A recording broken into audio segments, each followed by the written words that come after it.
Recording is on, everybody.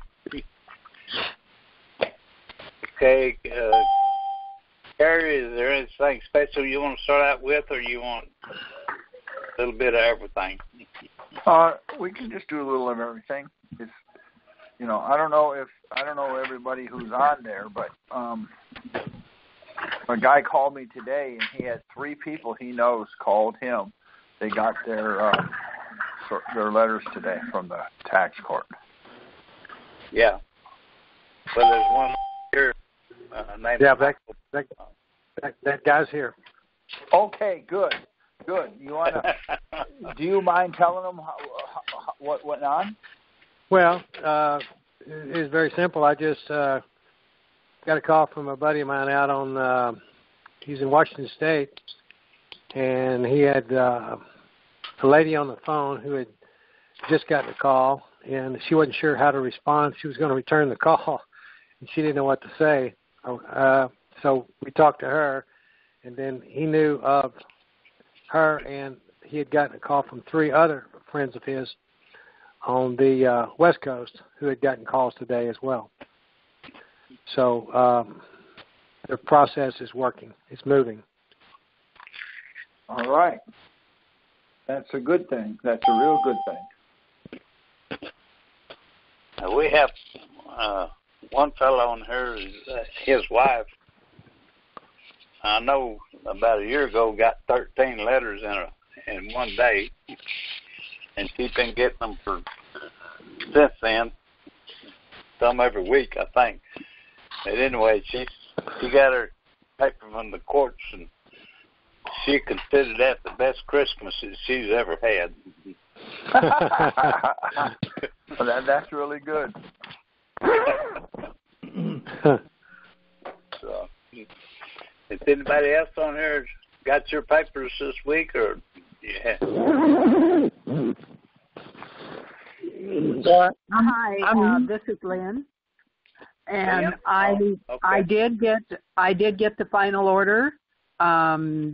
It was dated the 7th, and I went in to look at the site on the 9th, so it was issued. And I just want to mention, for those of you who are concerned about the phone calls, I don't answer the phone when I don't recognize the number. And so for some time there were some calls coming in from Colorado that I just figure if it's important, they'll leave a voicemail, okay? And there were a couple of calls that had what sounded to me almost more like a collection. Well, we need to speak to you in the matter of account number 48123 or whatever it was. And any of you who've ever heard a collection call, that sounded like a collection call, so I didn't bother to return it. So I never returned the calls. Now and I never talked to an agent, and they said that in their motion to dismiss that they had not been able to reach the parties, but they wanted to still put in the motion to dismiss for lack of jurisdiction. So what I'm telling you is, if you miss the call or you're not comfortable taking the call, don't answer the phone. Now, we put ours in on September 6th, so it took a full 3 months for this to go through, and whether not having that phone call to scoot it through made a difference or not, I don't know, because their letter was forthcoming in a pretty timely manner. So it may be that it just took longer just because of the Thanksgiving and stuff like that. So that's all I've got. Thank you, and thank you, Corey. Perry, I'm sorry. That's okay.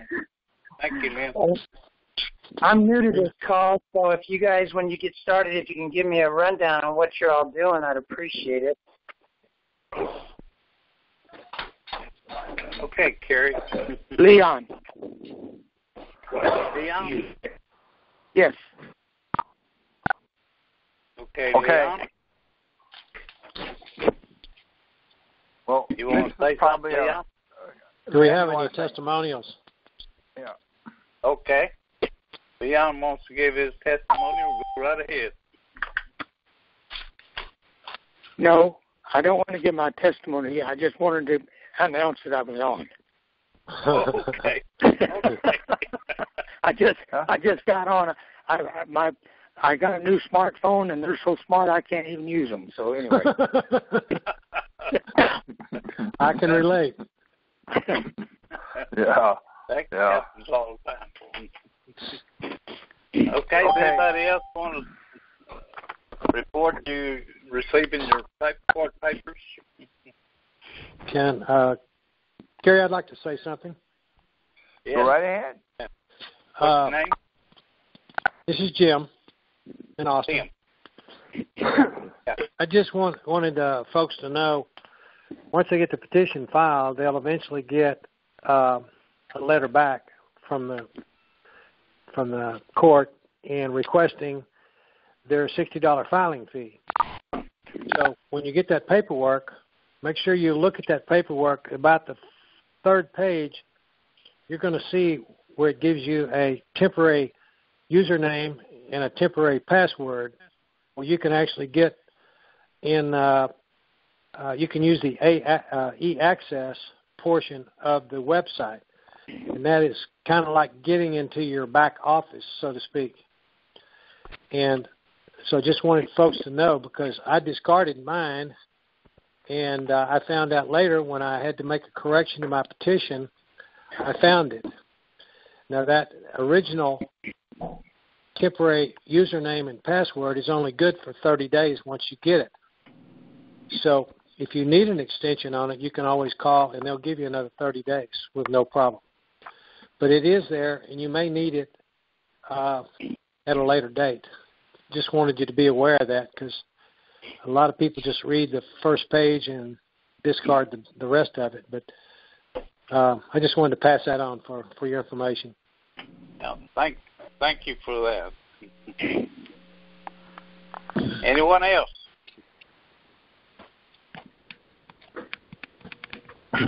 Yeah, this is Danny. This is Lynn again. I'll be real quick. I just wanted to mention that when I called the court and called the records number, the individual I spoke with said that they would call me back in several days with a PIN number that I would then use, or a code that I would use to go to www.pay.gov, where I would then be able to place that order. So some of you may have experienced a different way of having that happen. And I just called them on Monday, so they said it'd be 2 to 5 days, and somebody will definitely call me back with that number. And he said we're very short-handed, and that's why they were doing that. I'll bet they are. So just in case people are a little flummoxed by, well, I thought I could just call and give them my card number and that was it, and they'd send it to me. You may run into their having to extend the process a little. So I'm just waiting for the call, and then I'll place the order. They did say the documents are 50 cents a page. The certified copy is $5 per page. So it's going to be $5.50 for each page that you order.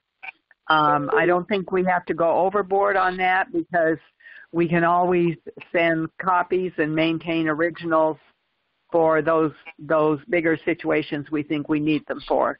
Okay, thanks. Yes, this is Michael. Okay, Michael.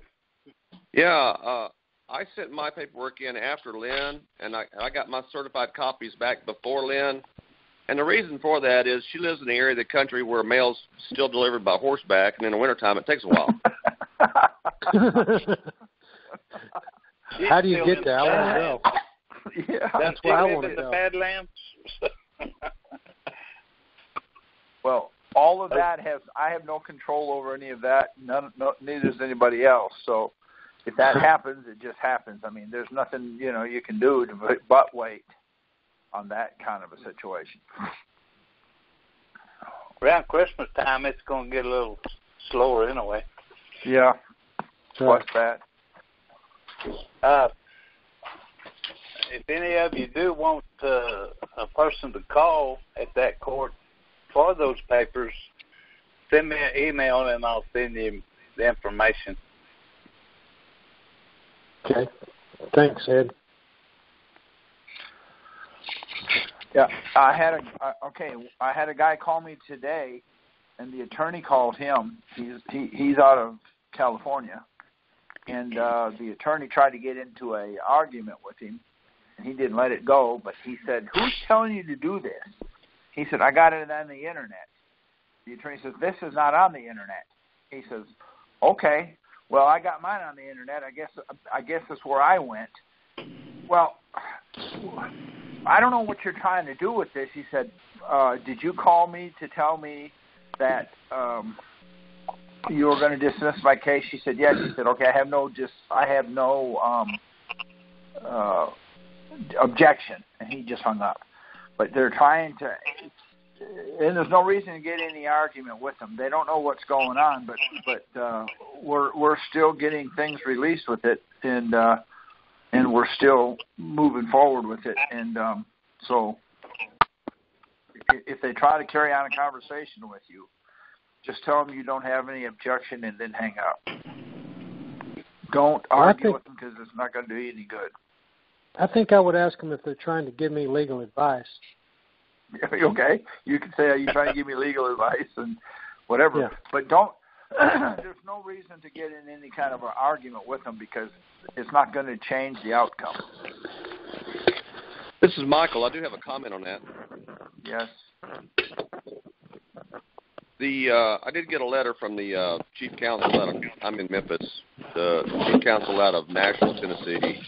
And the last sentence in the letter basically said, if we don't hear from you, if you don't respond within 10 days, we will assume you object to our recommendation for dismissal. Well, I thought that was a nice curveball.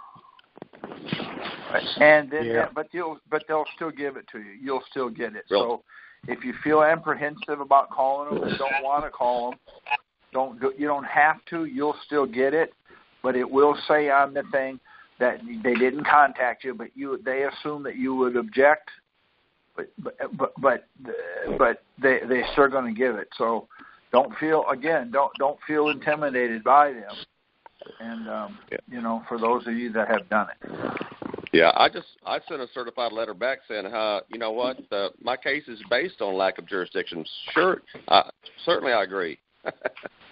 Right, but it's all good. It's all good. And anybody that's going to court or has anything to do with court or any of that, this is an invaluable tool for you, because when you get there, you can base your whole case on this. If they didn't have jurisdiction, why am I here? So, even if you've been there, Kerry. Correct. Yes, because you can go back and straighten some things out. This is Daniel. This is Daniel, and I got a question. Will this talk tonight help me when you get a notice of tax lien? Yes. Oh, wonderful. Yeah. Okay. Yeah, this is Danny. I'd like to give a little report. Okay. Come on. Okay. Friday, the 8th, I received a call from a lady and said that they wanted to file a motion for extension of time and wanted to know if I would object to it. And I told her no. Maybe I should not have, but I told her no. And I have received the motion that they were sending also this week. And they're asking for 45 days extension of time to view the record more, because I asked for so many years, is what she said. Well, so that's where I'm at. Okay. Again, it doesn't matter if you'd have said if you would have said I object or I don't object. They're gonna give it to them anyways. But if you do ask, I have noticed that if you ask for a lot of years, it comes out a little different, and you still end up with what you want. It just takes a little bit longer. But, well, that's what I figured. Right. We're still getting these within, 30, 45 days. So, for those of you that have liens on you and you're trying to get rid of them, in 45 days you'll be able to start moving down that path to get rid of it. So, again, I'm not an attorney and I'm not telling you what to do or how to do it. I'm just telling you if you want to do it, we're here to help you where we can. Okay, thank you much. Oh, no, thank you. Yeah, I've got a question. Okay. This is Steve. Steve. How you doing? I got some interesting stuff back. We got our certified copy. Don't forget to subscribe to this YouTube channel. Don't forget to like this video. And don't forget to click the bell next to the subscribe button so you're notified when there's a new upload. Here's the front page of the channel. The bottom arrow is pointing at the subscribe button that's normally red until you click on it, and this one turns white after you subscribe. And the right one is the arrow. The top arrow is pointing to the bell. Now, the bell doesn't show up until after you click the subscribe button, and then the bell will show up. And that way you can be notified of new uploads. But they crossed out my name and put another individual's name on the request sheet and then addressed it to that individual's name but sent it to me. And I got the certified copies, and they're all paid for, but I never paid them. Well, just say thank God, and move on down the road, I guess. Yeah, I know. I already moved on. Thanks for the Christmas gift. Yeah, but it happens. My question is, once you get the certified copies, what's the best way you would recommend to get these notice of levies removed? Well, that'll be, that's going to depend on where they're at, how hard they are. But what you do, normally you can do is on the levy itself or on the lien, it'll have an agent's name and where it came from. You may live in Idaho and it came from Austin. I would then take the certified copy and mail it to Austin and see if that doesn't do it. And you'll have to be creative on that. And if they're holding your Social Security, if they're taking your Social Security check, mail it to the Social Security department. It's all, once you get it, you'll have to figure that out. In other words, there's no one answer because the right hand doesn't know what the left hand's doing. And there's no more, there's no more districts. Clinton in the 90s closed down all your districts. So They don't really have a district anymore, so it's not the same. Maybe send it to Washington, D.C. You'll have to think about where they're at. Send them to your county. In Texas, they put liens on you in a county. Other states, it might be somewhere else. But it's a county. Then that's where you'll start to. Once you get it, you've got it now. You'll be able to figure it out, I hope. Okay, the reason I ask is the paperwork I had a number to contact regarding the garnishments, and when I contacted them, they got into a discussion about the previous years not filed, and that I'm still required to file because I'm listed as a government employee. I said it doesn't matter. Right. This I got the dismissal for those years and for the same purpose, for lack of jurisdiction. And his response, well, you're a government employee, it doesn't apply. Well, it does apply because then tell him to put that in writing and send it to you, because he's violating. what I'm doing with it is I don't argue about taxes anymore. I argue about I have a court order. If you don't do it, you're violating a court order. Go ahead. You're in contempt. Yeah, you're in contempt of court. Right. Amen. So it's a different way to look at it. Send them a notice. Send them a cover letter. I'm giving you 15 days to remove the liens or the levies or the garnishment. If not, this could trigger a lawsuit of contempt of court. I mean, gotcha. See, you'll have to you'll have to come up with ways of doing it. Where the problem is, the IRS doesn't have jurisdiction in the United States District Court, so that's where you're going to take them. Well, they're not going to show up. Well, that's because they're taxes. That's why it's better not to argue with the IRS. Send them a copy of it, but then take the county to federal court and say, hey, they're in contempt of court. They're going to subpoena the IRS, and they're not coming for them either. Just send them a cover letter, and you don't be ugly with them. Just say, hey, I received this in the mail. I got a court order to keep you from being in contempt of court. Remove the liens and levies off it, and then send them a copy of it or something. Make a package deal for them. They seem to work real well. The forms really work well with this government. It's a forms-driven government.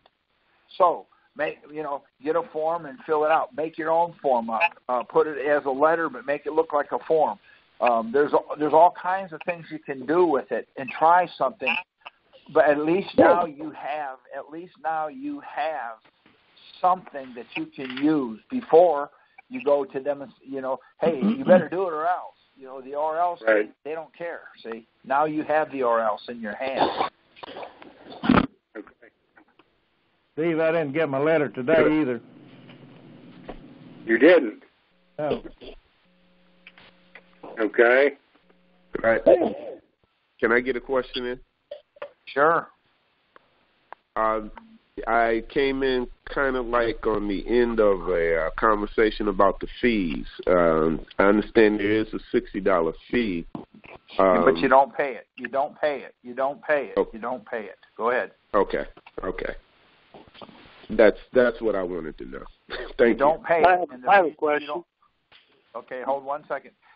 And the reason you don't pay it, when you pay it, there's an administrative side and there's a law side.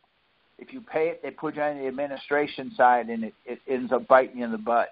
If you don't pay it, they enter you on the legal side, and then the court makes the determination by legal, not by administrative.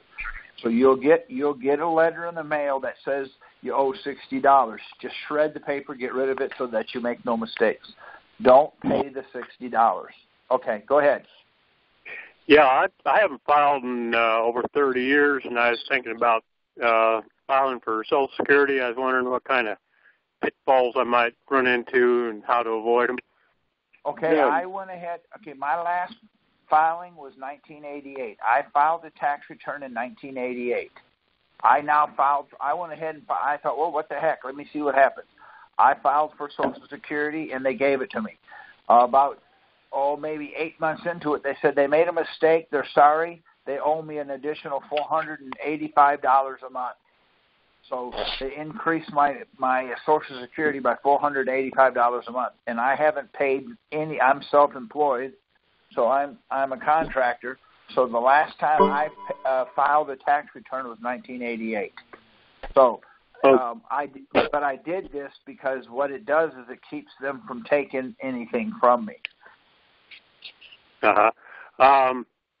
I probably don't have much in there for, in my quarters or whatever they counted up.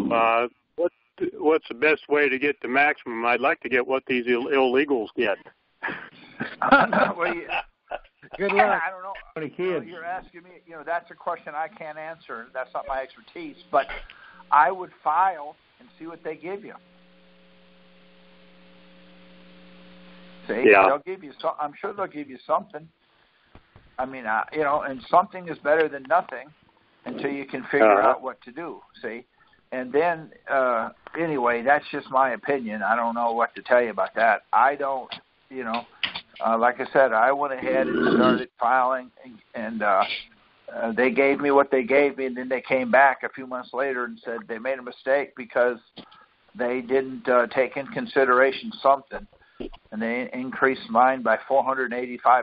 So I said, "Oh, thanks, cool." Now, you don't file 1040 or anything. You just filed for Social Security, right? I don't.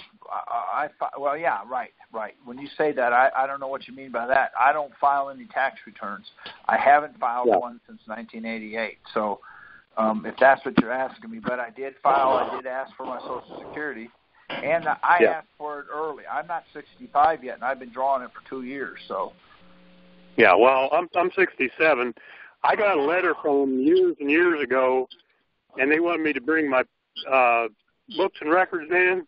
And I had moved, and I told them I moved, and I couldn't make it to out to Arizona, and said I'd be glad to have a special meeting with you here in that date. And I never heard back from them, so I don't know what kind of problems I might get into. Well, if you decide to do this, you'll get a letter or you'll get a court order saying that the IRS does not have jurisdiction. Now, the IRS actually tells the court that they don't have it. And so that's why it really is good. And then you just send that to them. If you get a letter from the IRS, I just take the letter I get, take my court order, put it in an envelope, put their letter back in the envelope, and I mail it back to wherever it came from. If it comes from Austin, I send it to Austin. If it comes from Ogden, I send it to Ogden. Okay, well, if that's a letter saying you're getting your Social Security, I mean, how do I know what's in the letter? Oh, I open the letter and I read it, and if they say if they say you hadn't filed for the last 5 years or whatever, or it's a CP 504 or a CP 23 or whatever it is, I just take the letter that I got from the tax court, put it inside of an envelope, take the letter that they sent me, put it inside of the envelope, and I mail it back to whoever if it came from Tennessee, that's who I just mail it back to them. And then it pretty much defangs them. I mean, but I don't hear very often. I don't hear very often from them. I've only had a letter in one letter in the last 4, 5, 6 years. Yeah. Now, you use the zip code and all that. That doesn't have anything to do with the jurisdictional issues or anything, or? Okay, it's not about you. Okay, it's about if they have it, they have it. If they don't, they don't. So if they have jurisdiction and you do not use a social security number, they still have it. If they have it and you don't use a zip code, they still have it. It doesn't matter. But if they don't have it, you can give them anything you want. It doesn't make any difference. But all of this stuff that people are doing like that, no zip codes, I use my upper lowercase name. None of that matters. None of that matters. They have no jurisdiction. Period. There it is. If they don't have jurisdiction, it doesn't matter. Go ahead. How about opening a bank account? I mean, I haven't had a bank account for over 30 years either. And what about using Social Security number on the bank account? Does that not make any difference either? Nope. So have your credit card, all that stuff. I mean, I've been told I don't even have a driver's license. Well, I understand. I've been told that all my life too. But what happened with me is I had an IRS agent write my bank, telling the bank to seize my bank account. Now, being a contractor, we run sometimes. I deposit $80,000 in there at one time because I'm doing a project and I need my money to buy materials. So my bank gets a letter from the IRS. I went down to the bank and I handed the bank my jurisdictional letter. I said, "You do whatever you want to do. I don't care. They don't have jurisdiction to do it." The lady looked at that and says, "Well, we've never seen this before." I said, "It doesn't matter to me." I handed the bank a certified copy and I mailed it to the home office, New York or wherever it was. I don't remember. I got a letter back from my bank, and the bank said that they have researched this and they don't see any reason to send the Internal Revenue Service any information on me. And so So I don't know if that answers your question or not. Yeah, pretty much. Now, you went through the process before this challenging jurisdiction. I mean, to get the letter, you did that before all this. I mean, it's not a letter. You got to understand, it's a court order. Yeah, court order saying that they don't have jurisdiction. That is correct. And you got that. How? I mean, how did you get the letter? I went to the tax court. Okay. If you doing this process. Yes, it's a process. I woke up one night and I thought, I'm going to try something, and I tried it, and it worked. And I've done it right at 500 times, and I've got 500 letters from the tax court saying that the Internal Revenue Service does not have jurisdiction. Those people have not. If they get any letters from the IRS or the IRS calls them or anything, they just mail the court order to them. Because the tax court, if you go on the Internal Revenue Manual, the IRM, it says there that all tax court orders are binding and final. They cannot appeal it. They can't go back and say, well, we didn't mean it. And the reason for it is the IRS actually puts in the motion and tells them, are you in front of a computer right now? Well, it's in the next room. I'd have to go away from the phone. Okay. I've got all the information on that website you said to go to. I can look that up later. Now, what was the initial cause for doing the letter in the first place? I mean, is it just out of the clear blue sky you challenge jurisdiction, or you wait for them to do something, or what? Well, I've also since then did a revocation of elections. So they sent me a letter in the mail saying that because of this, that they agree with me. I am not legally required to file a tax return. I got that signed by an IRS agent from the IRS. Okay, so. And the reason I did it was they had leaned my. I worked for somebody. I was doing work for them, and they sent a lien against me to my. I'm a subcontractor. They sent it to the contractor, and he wouldn't pay me. So I had to do something, or I'm gonna, otherwise I'm gonna end up having guys that are gonna quit me, and I won't be able to work. So I had to come up with something. As soon as I got that, everything cleared up. All right. Well, now, if I wanted to file for, Social Security, I mean, do I really need to do the process first, or just go ahead and file for Social Security? Whatever you want to do, you can do whatever you want to do. It doesn't make any difference. See, it's not for some reason people don't hear this. I'm going to say it real clear. It doesn't have anything to do with you. It makes no difference. It has to do with what the law says. Okay, let me use the example. If you buy a brand new Ford with a 2.0 liter engine in it, the 2.0 liter engine in the Ford seizes up under warranty. They make a 2.0 liter engine in Chevrolet. Will the Chevrolet dealer put the 2.0 liter Chevrolet engine in your Ford under warranty? Be pretty stupid if they did. Well, would they do that? No. Okay, now, the reason they won't do that is because you used the zip code. Your Social Security's not right. You're using your all caps name. You're not standing with one leg up in the air. No. Ford has, okay, it hasn't got anything to do with you. It has to do with Chevrolet has no jurisdiction on a Ford. Not that we can make it fit. They can weld rods in there, and they can put new motor mounts in there and all that. They can make it go. But, see, they're not going to do that on their dime. Why? Well, because you used all-cap name. No, you didn't use your middle name. No, your address has a zip code. No, because they don't have jurisdiction. Jurisdiction, see, it doesn't matter. For some reason, it goes around that you have to tell them, I'm a sentient moral man. I'm a living, breathing soul. None of that matters. See, none of that matters. Mm-hmm. Because they have jurisdiction or they don't. What this process does, it tells them they don't. So now, they don't have jurisdiction. Okay, now if you use your Social Security number, they do? No. If you use your wrong phone number, doesn't matter. See, it's not about that. It's about jurisdiction. Okay. That applies to the state, too? What state are you in? Missouri. Okay, what I'm doing here in Texas is we're sending out a letter. I made up a form. I take that form and I send it to the tax collector, asking them if they have jurisdiction. They will not answer it. So what we're doing is we're defaulting them.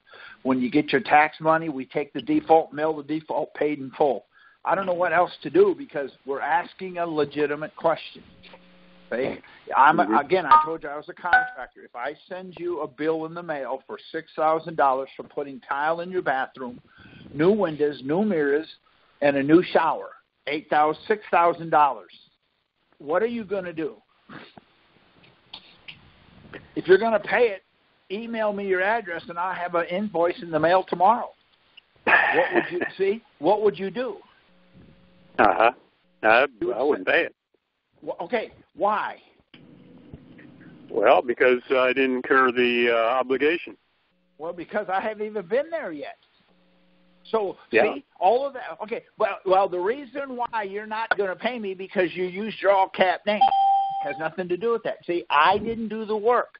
You have a legitimate complaint. I'm asking you, did you show up? No. Did you do the work? No. Okay, well, I can't use my zip code because if I use my zip code, then I'll have to pay. See, none of that. To me, that doesn't make any sense, but that's just me. Yeah.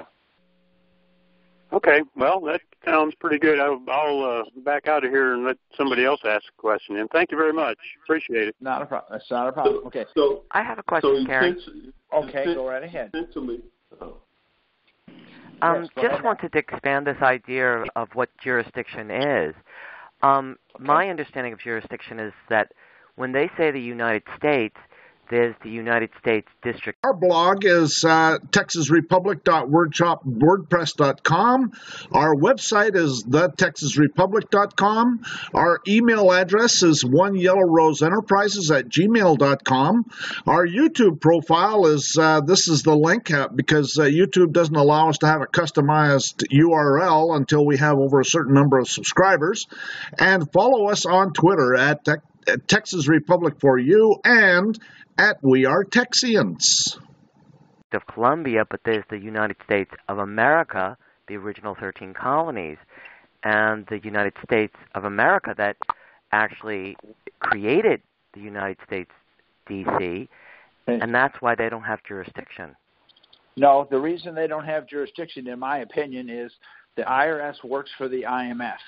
They're incorporated through the IMF. It's like Chevy and Ford. They're both corporations. They both make cars. They both have a 2.0 engine, and they both have 4 tires. They both have an automatic transmission, but they're not interchangeable. What I think is the IRS is part of the IMF. The United States is also part of the IMF. So what you have is you have 2 separate things that aren't even on the same path. But that's what I believe. And it may be the other way around. It may be the United States and all that. I don't know. It doesn't really matter. I just know this. Do you have any children? No. Okay, if you had a child and it screamed in a store and I walked over there and cold cocked it and punched it right in the head, what would you do? I'd club you. Why? Because you hurt my baby. No, I don't have jurisdiction on your child. If my kid did it and I punch my kid out, there's nothing you could do. You may not like it. I don't care if you like it. But if I cold cock my child, it's my kid. I have jurisdiction. That's all I know. And so it has nothing to do with how tall you are, or how short, or any of that. This is me talking now. That's what I found out. So I ask. I never tell them anything. I only ask. I ask questions to the point where they just give you they are going to give you the answer. Do you have jurisdiction? Well, yeah. Good. How did you get it? Well, when you put your last name down with all caps, or you put your zip code down, they're not going to tell you that. Why? Because none of that has anything to do with it. See, I ask them constantly. That's all I ever do. I only ask. I never tell them anything. So Sure, and I appreciate that. Right, and see, so the process that we're doing is we're going to the tax court, telling the tax court, I didn't receive X. The IRS cannot say you did, and the reason for it is you cannot get what you're getting with what they're using. So they have one or two choices. They either say you do not have jurisdiction, or they don't have jurisdiction, or they can say I defrauded him and I need to go to jail. Because just because they are who they say they are doesn't mean anything. So I have a question when you finish. Go ahead. Thank you, Gary. No problem. A taxpayer that's paying their taxes every year, no questions and no hassles from the IRS because they're constantly paying their taxes, can send this in and start this process, get the process finished, and not pay taxes anymore. Well, I'm not saying that you can or can't. I'm telling you what I did. I'm not telling you you can. I'm telling you what I did. Okay, I'm telling you what I did. Okay. Well, I guess let me rephrase the question. Yes. This is good for anybody, whether you're paying or not. Yes, it is. Yes, it is. Okay. Now, let me ask you a question. See, people say that they're not a taxpayer. Anybody that buys gasoline pays taxes. So you being a taxpayer or not a taxpayer, again, has nothing to do with it. Because if you go and buy a gallon of gas, it's a tax. You're taxed. What it has to do with, it has to do with the money. The money that we call money is not money. That's the problem we have. It goes back to the root. Okay, that's where the problem starts. Now, if you go out and barter, they want you to pay tax on that. The problem is income taxes is defined in Title 31. It's defined in Title 31, and it's defined totally off what you think it is. It's nothing what you think. So if it's not what you think it is, but you think it is, then why would they change it? They're just going to keep doing what they're doing. See? Right. Mm-hmm. Now, let me ask you a question. Do you know what a ribeye steak is? Yes. Tell me what it is. It's a cut off the back of a cow. Okay, then here's my question. What if you have a buffalo? Doesn't it have the same cut? What about a deer? See, a ribeye comes from the spot. It has nothing to do with the animal. That's what I'm trying to say. Right. See, because they have ribeye. You can get a buffalo ribeye. You can get a deer ribeye. You can get a mule deer ribeye. You can get. I mean, there's if it's an animal of that size, there's a ribeye there. See, so it's not the cow, although it can be the cow, and that's what we have to quit thinking that way. In other words, it's not about what I am or what I am not. It's about what they are doing. If they do not have jurisdiction, they don't have it. I have a question. My name's Daniel. I have a question. I'll do my best. All right. Well, I've been going through a lot of different things, and I guess this is all about IRS and tax. So I received a notice of lien, and they recorded it at the county recorder's office. Prior to that, they'd tried to do an audit on me, and I ended up filing a lawsuit against them and about 37 other government entities and judges, committees, and so on. They never showed up. Yeah. Well, they ended up locking me up in jail for a year for some stupid thing, and then the case went away. But they did do a lien, and so what am I going to do with this tax lien that I have recorded down at the county recorder's office?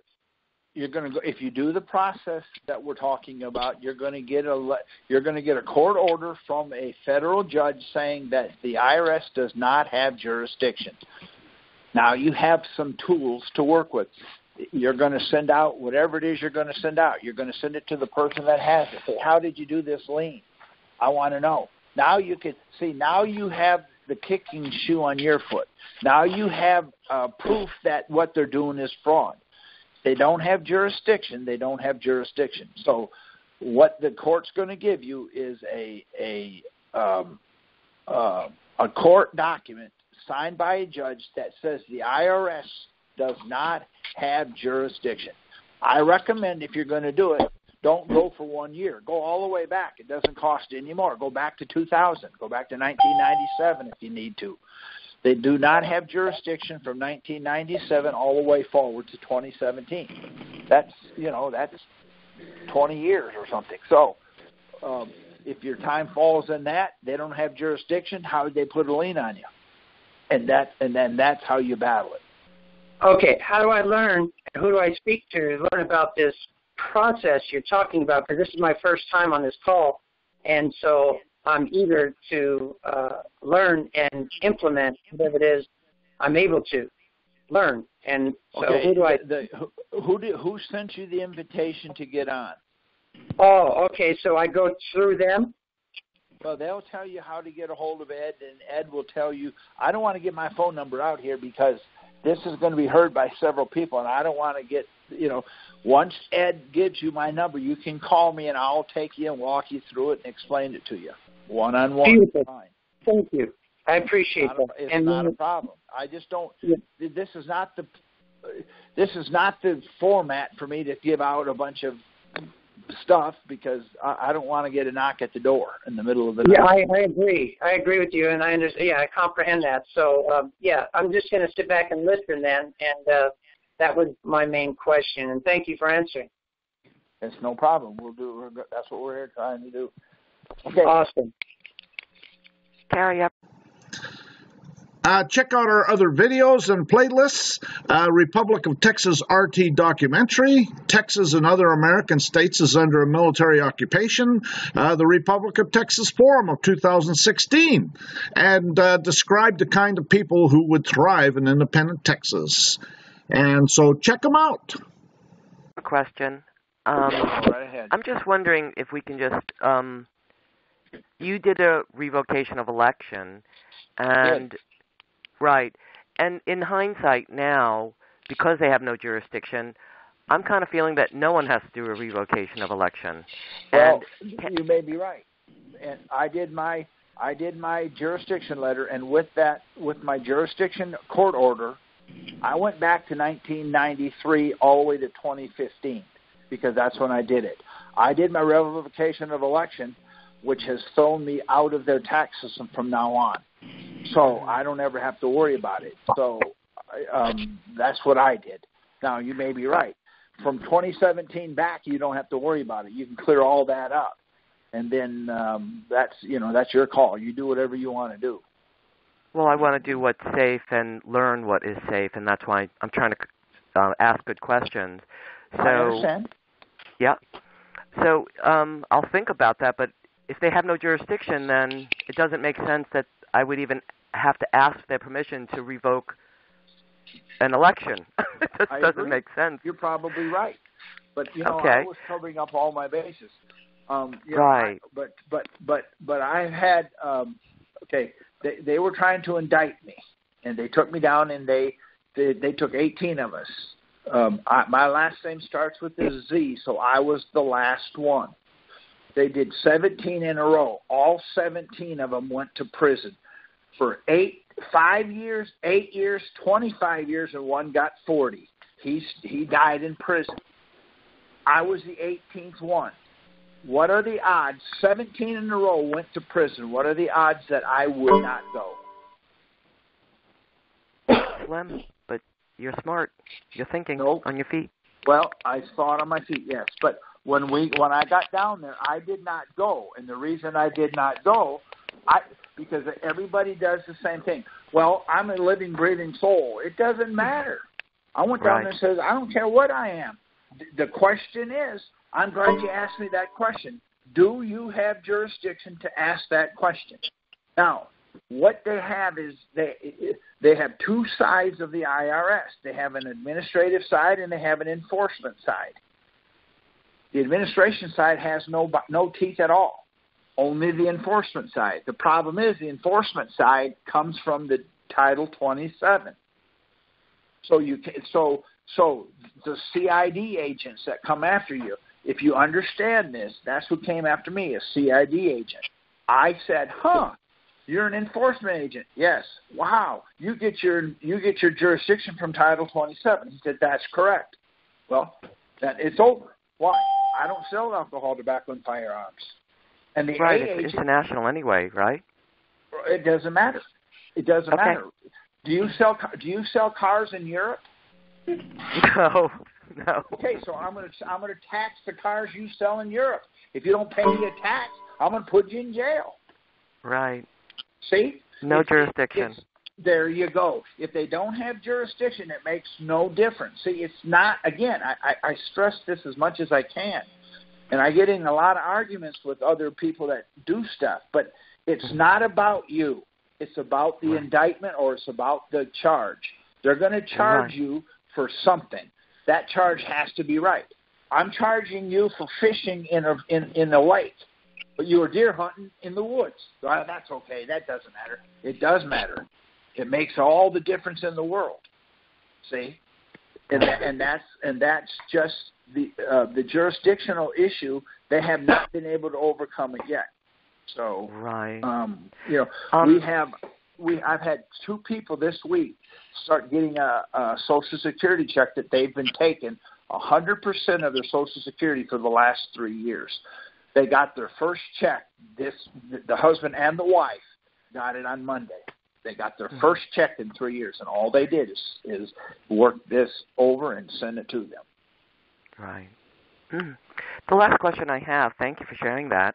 The last question is, I'm wondering why some people get liens, some people don't, and I think it has, I don't know what the reasons are, but I'm wondering if it has to do with adhesion contracts at all. Okay, again, see, has nothing to do with you, and an adhesion contract has to do with you. No, nobody gets a lien. They stopped doing liens in the 1940s. Nobody that I know of has a lien. They have a notice of lien. Okay? The notice of lien is not a lien. And you hear them say that all the time, but the county doesn't know what to do. We got a notice of lien, so we're going to call it a lien. They don't know what to do. So what we're doing is we're going in saying, they don't have jurisdiction.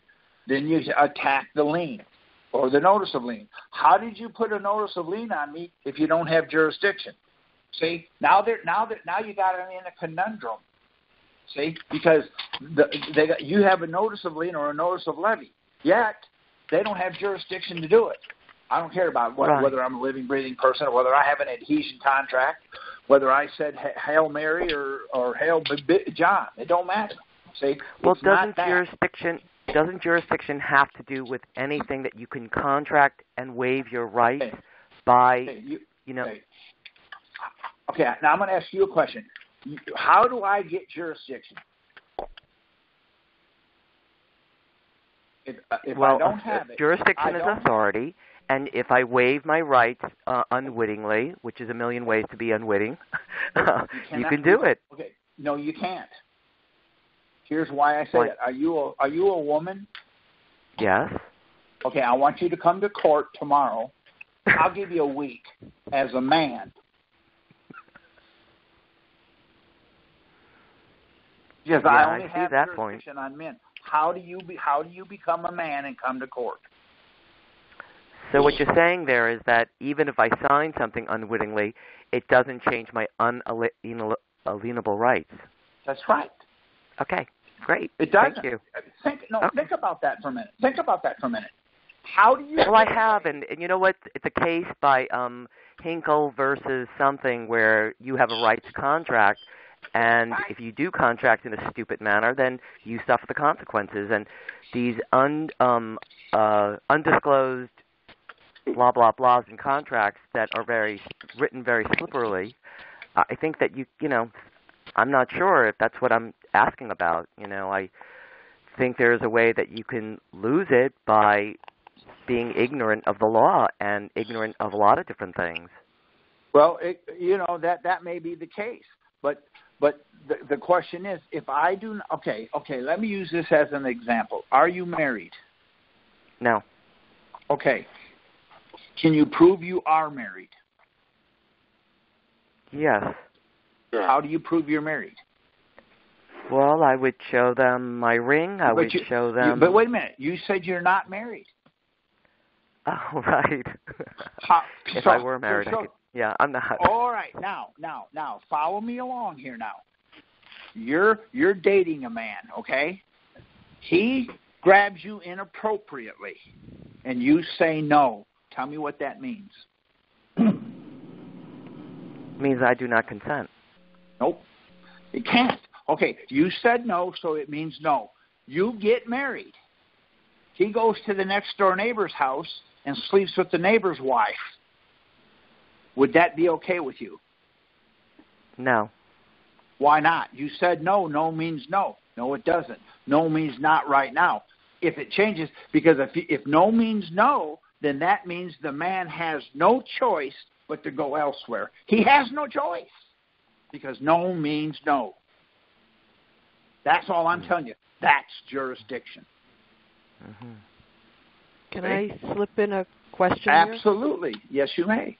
It sounds like to me, from what you're saying, is that people are not standing their ground with That's the correct. jurisdiction, and that is the only thing they're not doing.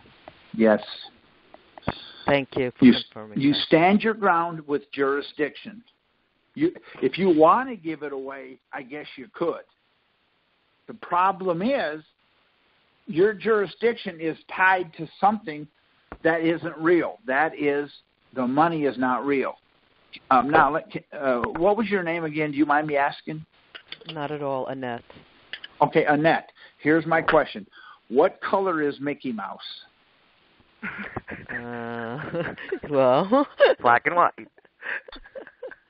I'm sorry, you're laughing at me, but do you know what color he is? No, not really. He's black and white. Okay. Am I correct? I'll go with it. I'll go with you. All right.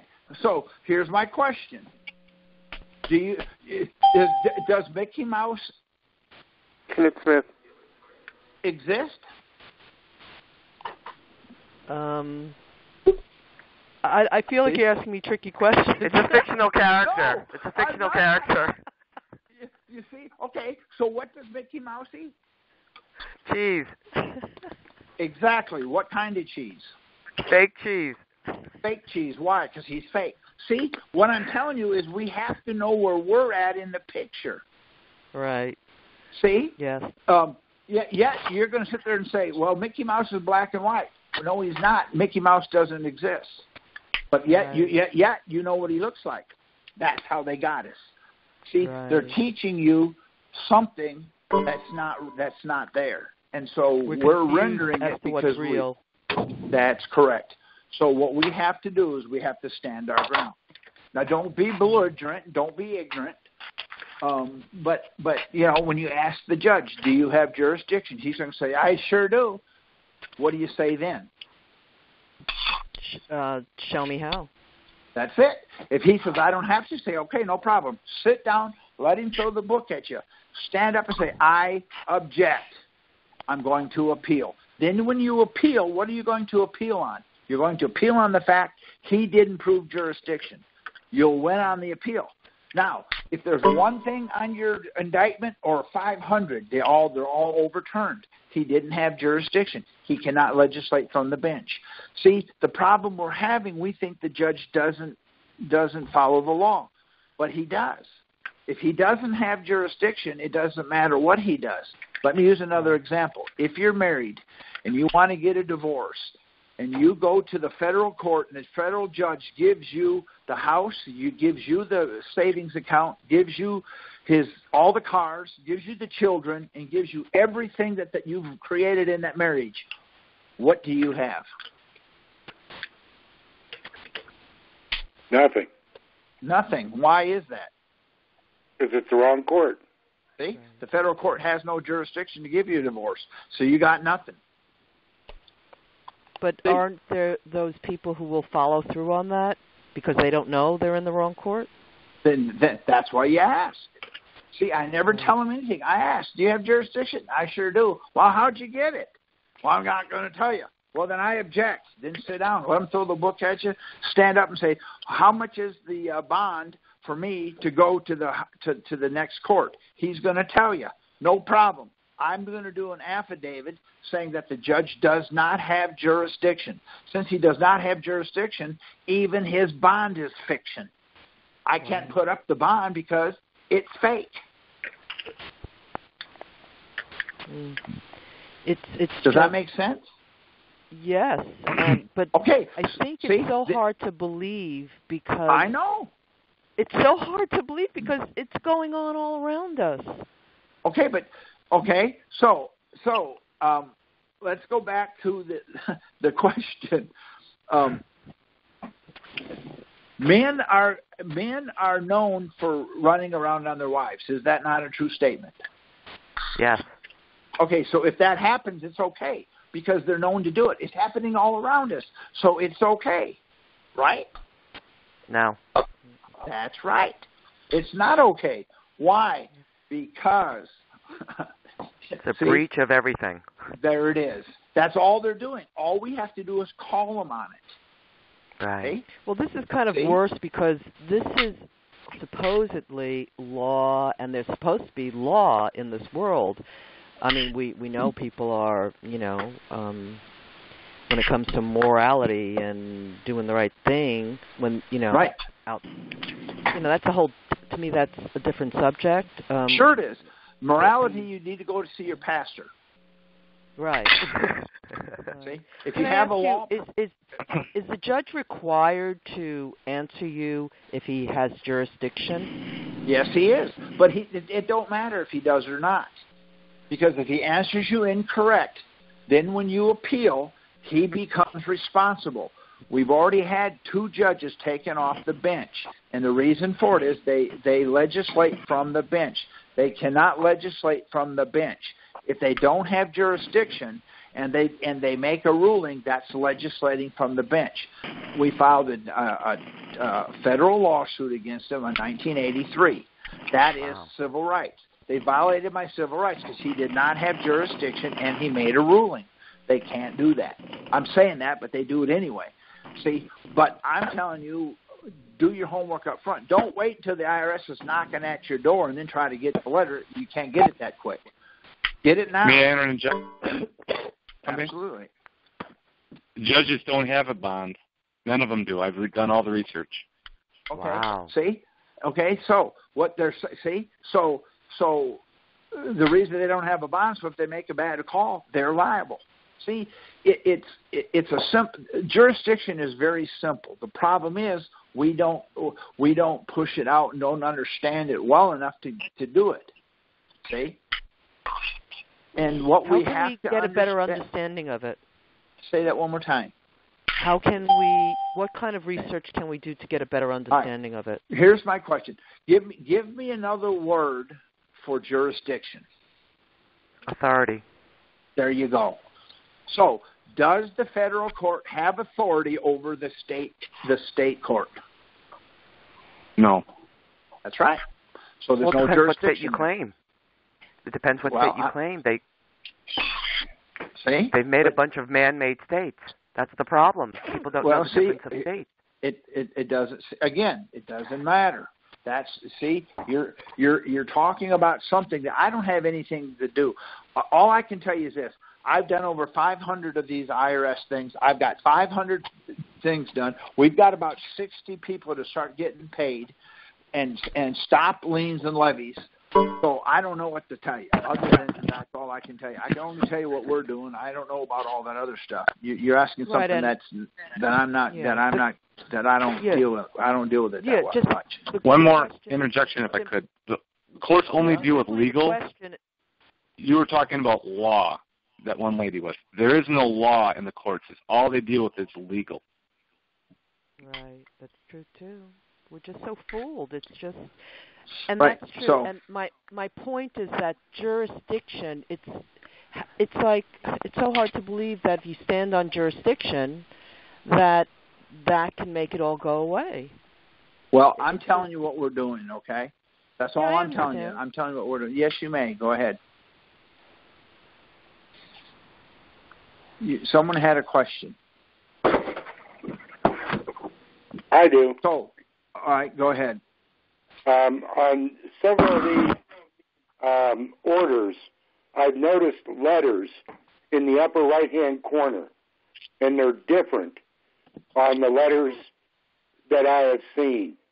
Do you have any idea what those letters indicate? Have no clue, don't care, because they're not helping me. If what we're doing doesn't work, I'll find out to figure out what they're doing, but I do not know. No, I don't. I have no idea. I mean, I don't know. If you want to research it, you can, but again, I started doing this, and it started working, and people call me every day. I field 20 to 30, 40 calls a day trying to get people straightened out how to do this so that they can get their life back. And we're starting to get people's lives back because they're actually getting their checks. Like I said, Monday, a man and a woman haven't had a paycheck in 3 years. They got their first Social Security check in 3 years, the man and the woman, both. So to me, it's a good thing. It's working. So that's all I know.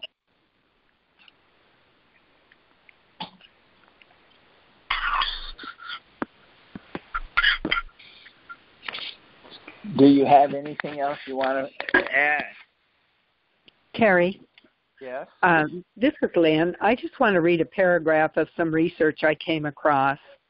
And it was in a document that was presented in a court by a defendant listed when he was challenged by the IRS. The judge read the defendant's notice document and dismissed the case.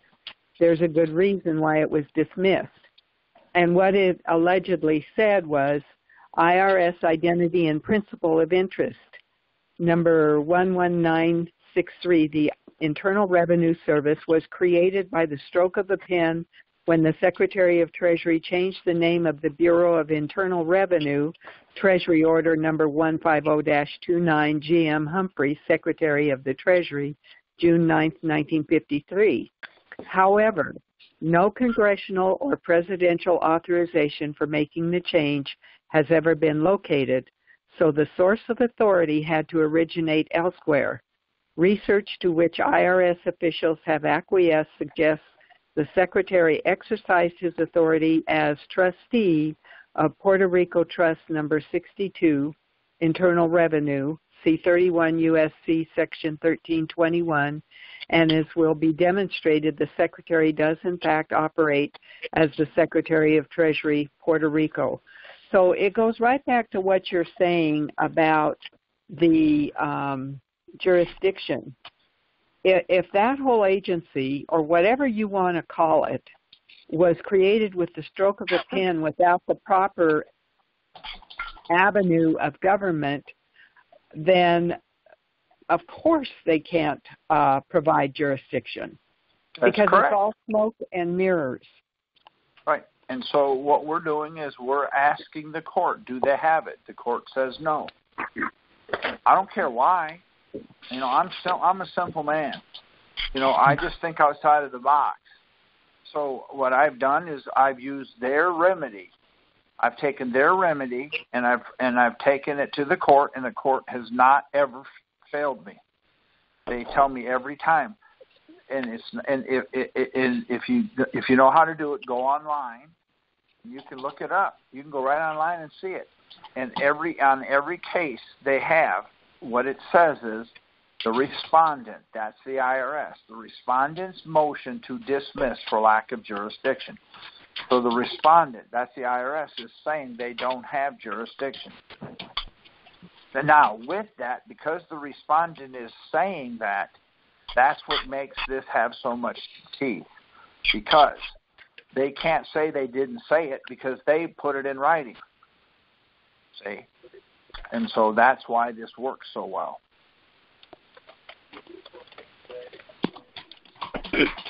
Oh, Kerry? Yeah.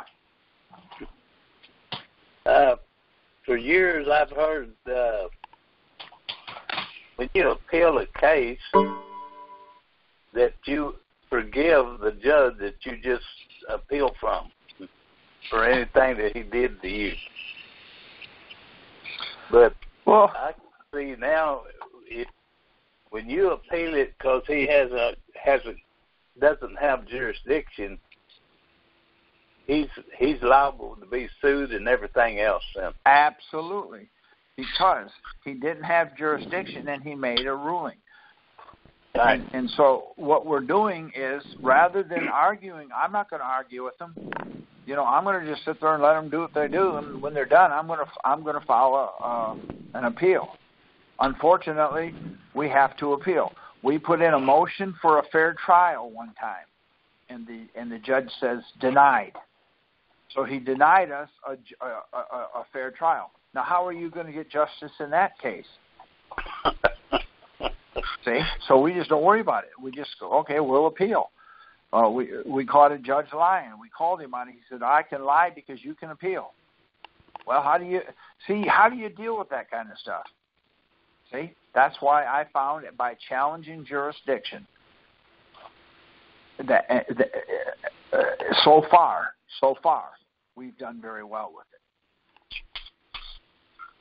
But they're sitting there with immunity until you appeal it on jurisdiction. Yes, and when you appeal it on jurisdiction, right? When you appeal on jurisdiction, he now becomes liable because he made a call that he could not make.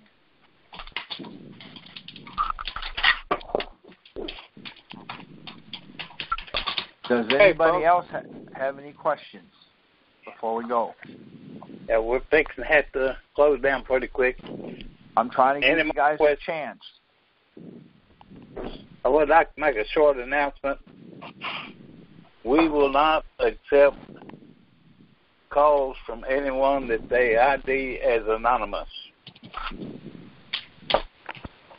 And there's been someone tonight that I kicked off here about 7 or 8 times because they kept coming in as anonymous. And if them agents want to listen in, they can call the recorder. All right. Is that all right with y'all? Absolutely. I do have a last question. Go right ahead. I'm not going to go ahead. What's your question? Yeah, I was just wondering, I did look over the petition and the paperwork, and there was one part about amounts that you have to put in for all the years, and I was a little confused about that. So I can call you. It has nothing to do with the amount. You can. Okay. And I'll go over that with you. Do you have Ed's email address? I have. I'll call you this weekend if that's okay. That's fine. That'll be fine. Okay. Thank you. And we'll go over it Thank you, everyone, for sharing. With you, and I'll make sure you get. Yes, no problem. And I'll make sure you understand it. But it was my idea. I don't like people come on anonymously. They know who I am. If they want to see me, they can come. But I don't think it's right. We put on something for people, and they're interested in it. Then they can either tell us who they are, or we don't need to talk to them. Absolutely. But may I ask a question? You may. Thank you. I appreciate your information. This is my first time on the call. Okay. I'm acquainted with what you've done. I also have filed a revocation of election and had positive results, but also no contact also. But I'd like to pursue your information, but I haven't, and I've been to the Texas website, but I don't know where to proceed from there. Okay. What you need to do, if you want to, is whoever sent you the information here has Ed's email. If you email Ed, Ed will get in contact with me, or he'll give you my phone number one at a time. I just don't want to put it out on this because then I get my phone number out there and I put it out in front of 10 or 12,000 people. I don't want to do that. Absolutely. Yes. And so I have no problem. You get a hold of me. If you call me, I always call back. I will not answer my phone if I don't recognize the number. So if you call, leave me a message and tell me who you are so that I feel comfortable calling you back. With the TexasRepublic.com, can I just leave them an email? Would that work? I don't know. You have to ask Ed. I don't know about that. My email is reptx777. You have to talk slower and louder because I have old ears. You're not from Texas, are you? No, sir. I'm from Missouri. Okay. Oh, God. Yeah, got to show you. I'm going to have we better strap on some. Anyway. REPTX777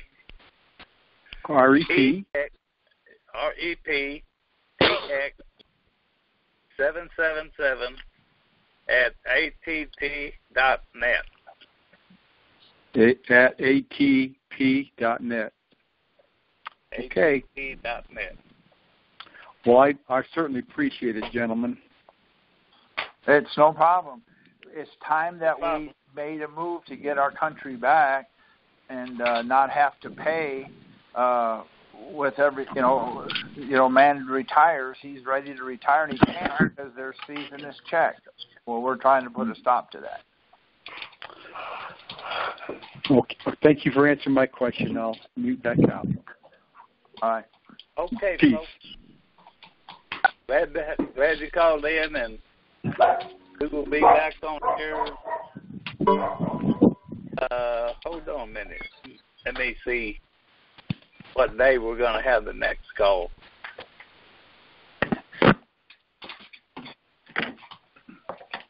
Next call will be January the 9th, 2018. All right. Good enough. Okay. Thank you for calling. Good Bye. night, folks. Happy holidays, everyone. Yeah. All right. Merry Christmas.